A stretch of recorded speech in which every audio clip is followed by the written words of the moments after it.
mati mesin pada komputer. Berarti semua permasalahan akan selesai dengan cara mengurutkan dari masalah yang paling kecil sampai ke yang paling besar. Prinsip berpikir komputasional. Yang pertama ada dekomposisi, yaitu pemecahan masalah. Nah, di dalam bagian ini, dalam bagian dekomposisi, memecahkan masalah yang besar menjadi kecil. Contohnya, kalian sering tidak membereskan kamar? Sering. Biasanya, agar kamar kalian beres, apa dulu yang kalian lakukan? Apa? Melipat selimut, membersihkan kasur. Setelah itu apa lagi? Apa?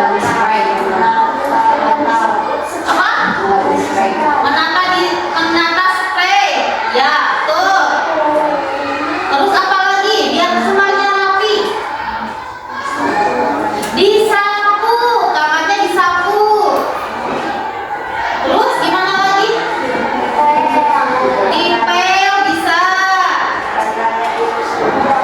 Bantalnya disusun. Nah, berarti yang tadinya kamar kalian berantakan sekali, itu semua masalah bukan? Masalahnya masalah besar itu karena berantakan. Kita biar bisa merapikan kamar adalah dengan cara membersihkan kamar. Nah, membersihkan kamar itu tidak bisa semuanya, harus satu persatu. Dimulai dari yang paling mudah, misalkan membereskan tempat tidur, melipat selimut, menata bantal, dan seterusnya sampai kamar menjadi dan terlihat bersih. Itu dekomposisi, yaitu pemecahan masalah. Apa dekomposisi? Definisinya apa? Pemecahan masalah yang besar menjadi kecil. Yang kedua, pattern recognition atau pengenalan pola.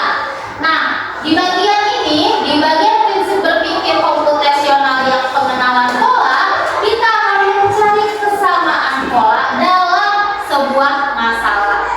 Contohnya, tadi saat kita ingin membersihkan kamar, apa yang harus kita siapkan terlebih dahulu? Sapu.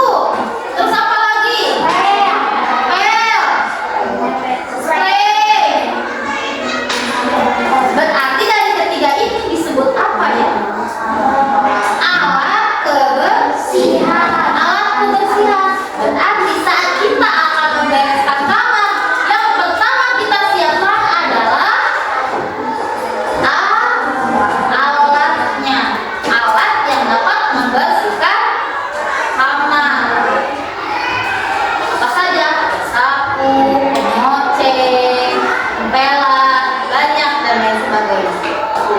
Contohnya ini, semua pekerjaan rumah tangga biasanya diawali dengan menyiapkan alat. Nah, benar tidak? Contohnya tadi, membereskan kamar. Yang kita lakukan pertama kali adalah menyiapkan alat. Oke, berarti yang kedua, prinsip berpikir komputasional yang kedua adalah apa? Pengenalan pola. Apa pengenalan pola?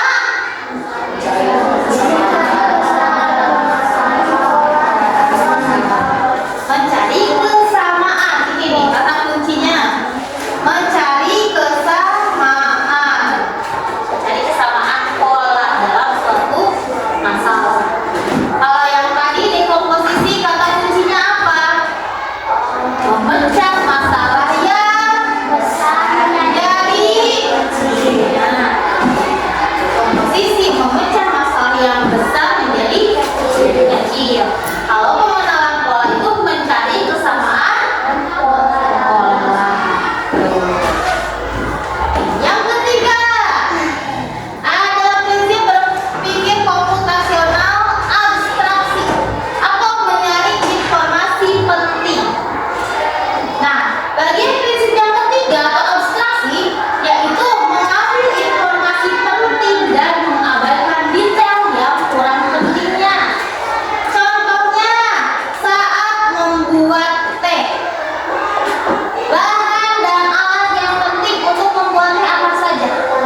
informasi penting.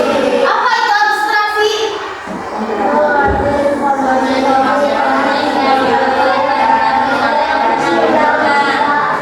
Oke, coba belajar apa abstraksi?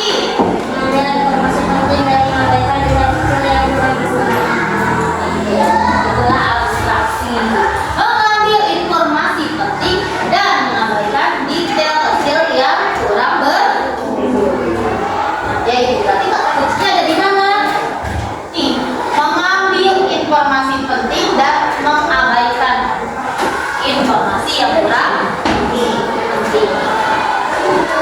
Yang keempat, prinsip berpikir komputasional adalah algoritma desain atau menyusun algoritma. Menyusun algoritma adalah bagaimana kita menyusun langkah penyelesaian masalah secara runtut. Kalau secara runtut berarti secara runtut berurutan dari nomor 1 sampai karena ada 10 cara berarti harus dari nomor 1 sampai nomor 10. Bisa tidak nomor 9 dulu yang pertama? Nah, algoritma desain ini berurutan menyelesaikan masalah secara berurutan dari yang paling kecil ke yang paling besar. Jadi kata kuncinya adalah menyusun langkah secara runtut. Contohnya, saat kita akan membuat sebuah teh manis, langkah pertama yang harus dilakukan menyiapkan gelas atau menyiapkan alatnya yaitu gelas. Yang kedua, memanaskan air agar airnya menjadi panas, mendidih. Yang ketiga, nah setelah air panas, kita masukkan teh ke dalam gelas. Simpan tehnya di dalam gelas, masih kosong kan? Setelah itu langkah yang keempat, tuang air panas yang sudah kita didihkan ke dalam gelas. Langkah yang kelima, tambahkan gula. Langkah yang terakhir, lalu aduk agar semua bahan tercampur rata. Nah, dari keempat prinsip berpikir komputasional, apa saja tadi yang nomor 1? Dekomposisi. Dekomposisi itu apa? Besar, betul. Menjadi kecil. Yang kedua apa? Yang kedua apa tadi? Apa? Yang tahu? Pengenalan pola. Pengenalan pola itu apa? Mencari sebuah kesamaan dalam sebuah masalah. Yang ketiga, prinsipnya abstraksi atau mencari. Yang keempat, algoritma desain atau menyusun langkah-langkah secara runtut atau berurutan. Contoh penerapan berpikir komputasional. Berpikir komputasional itu apa tadi? Cara berpikir menyelesaikan masalah seperti apa? Seperti komputer. Contoh-contoh penerapan berpikir komputasional yang pertama ada apa?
keluar ya makanannya gitu. Langkah yang kelima, setelah ditutup apa? Disimpan di dalam dibawa kemana? Nih, yang kedua, mengirim email sederhana. Mengirim email juga termasuk cara berpikir komputasional dengan beberapa hal yang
Ini. Kalian pernah menulis surat pribadi kepada teman? Pernah ya? Di pelajaran bahasa Indonesia. Langkah yang pertama harus dilakukan saat membuat surat pribadi apa tuh? Identitas. Identitas apa? Pengirim, betul. Dari siapa? Terus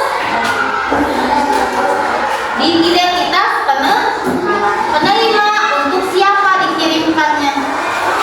Terus apa lagi? Tanggal. Tuh, ada tanggal. Tujuan suratnya untuk apa? Isi surat. Tempat tanggal. Udah tanggal tadi. Isi suratnya. Kalau tujuannya sudah tahu, misalkan surat ini untuk mengirimkan tugas membuat cerita pendek, itu tujuan suratnya. Berarti isinya nanti tinggal diketik, dituliskan. Isinya apa nih? Cara penyelesaian menyusun algoritma dalam berpikir komputasional. Kita buat dulunya dulu. Menulis surat elektronik kepada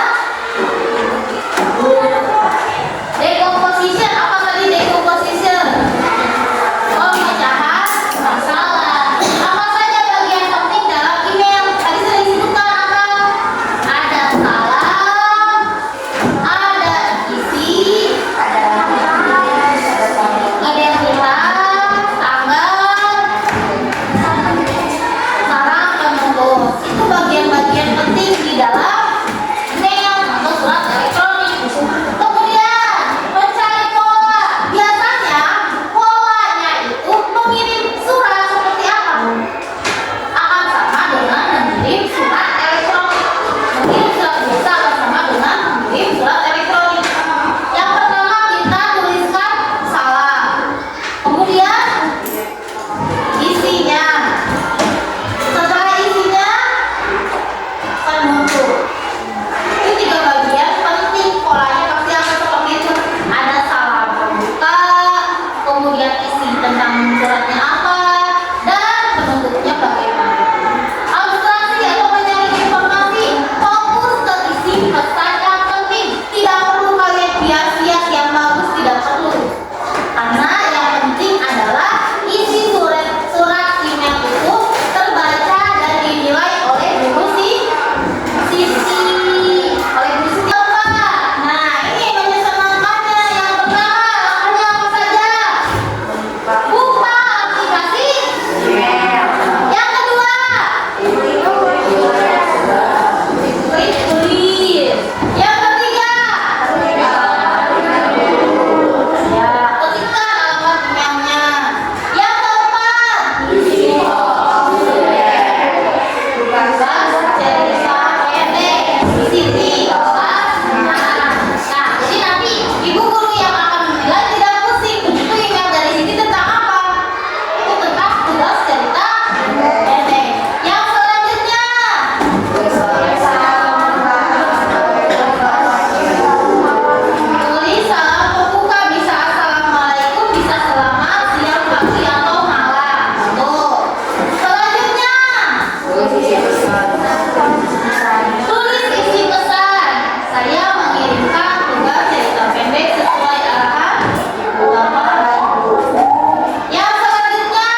mulai. Kemudian ada kartu mundur. Ada tanda X di sini, berarti ini tidak boleh dilewati oleh robot. Bagaimana cara robot mengambil pensil, menyimpan ke tempat pensil dan kembali ke tempat semula? Kita gunakan kartu instruksi. Ibu bagikan kartu instruksinya. Ada yang mau mencoba? Oke, sok sama dulu. Ini dulu silakan. Ngomong rahasia ke depan. Nah, robot maju 1, 2, 3, 4. Udah 4. Belok kiri.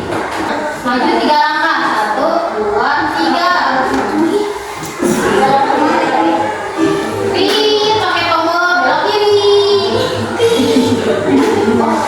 Terus ada 1 langkah. Maju 1 langkah. Maju sedikit lagi, maju sedikit lagi. Nah. Pakai kartu apa? Kertas balik. Belum diambil pensilnya. Belum diambil pensilnya. Berarti harus pakai kartu apa?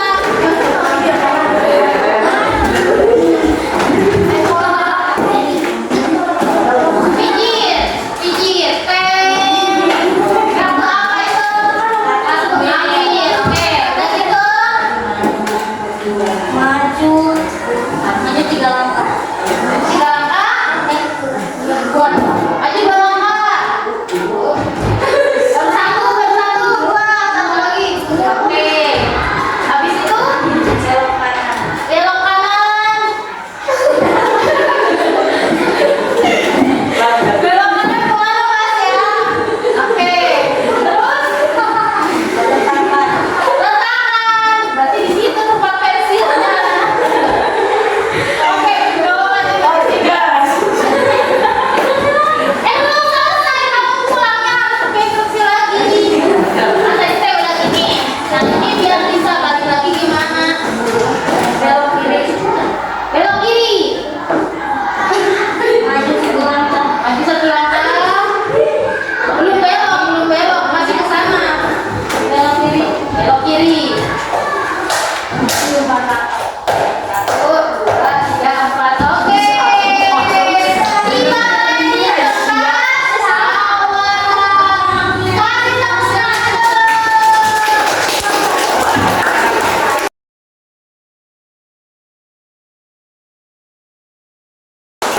Ya, terima kasih yang sudah menonton. Kita lanjutkan lagi ya, masuk materinya ya. Nah, jika tadi kartu instruksinya itu buat di dalam tabel, akan seperti ini. Langkah yang pertama, kartu mulai. Jadi betul kan? Kalian juga langkah yang pertama adalah kartu mulai. Kartu mulai. Robot siap dicuci awal. Sudah siap robot. Langkah yang kedua, kartu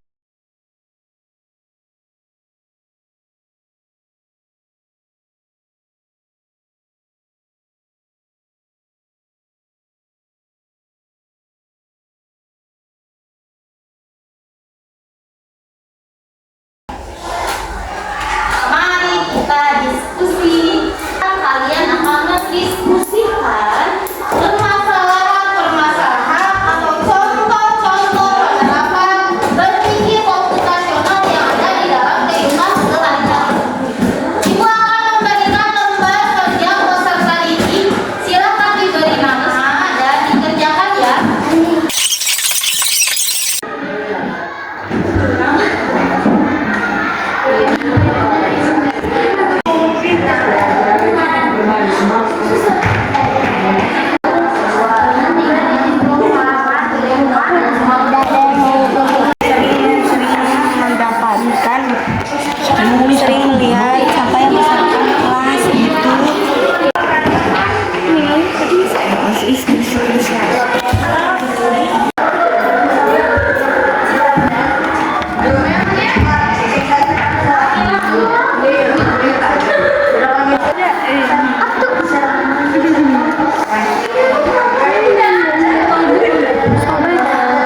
Ambil aja Nad, ambil aja. Kamu tong sampah di situ.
Robotnya komplain.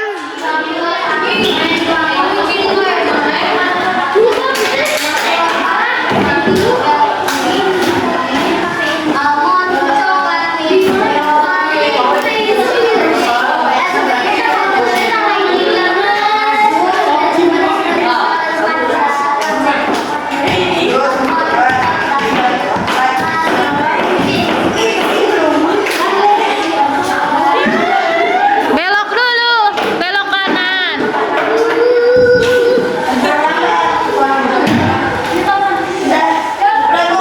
Oke, sip.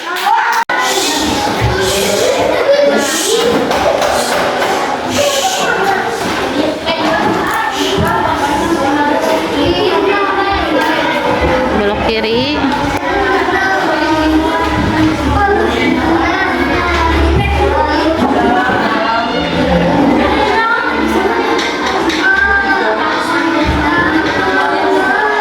Ambil sampah, ya nggak apa-apa, sok mundurin weh. Ini sampahnya ceritanya, ini sampahnya. Terus maju 4 langkah.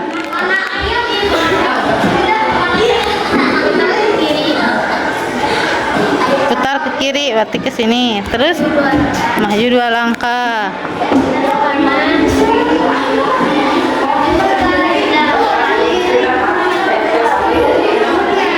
Belum disuruh buka.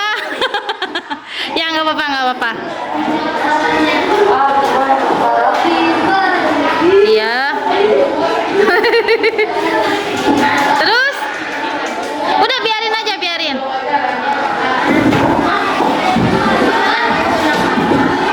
Belok kanan. Belok kanan. Ke sini berarti.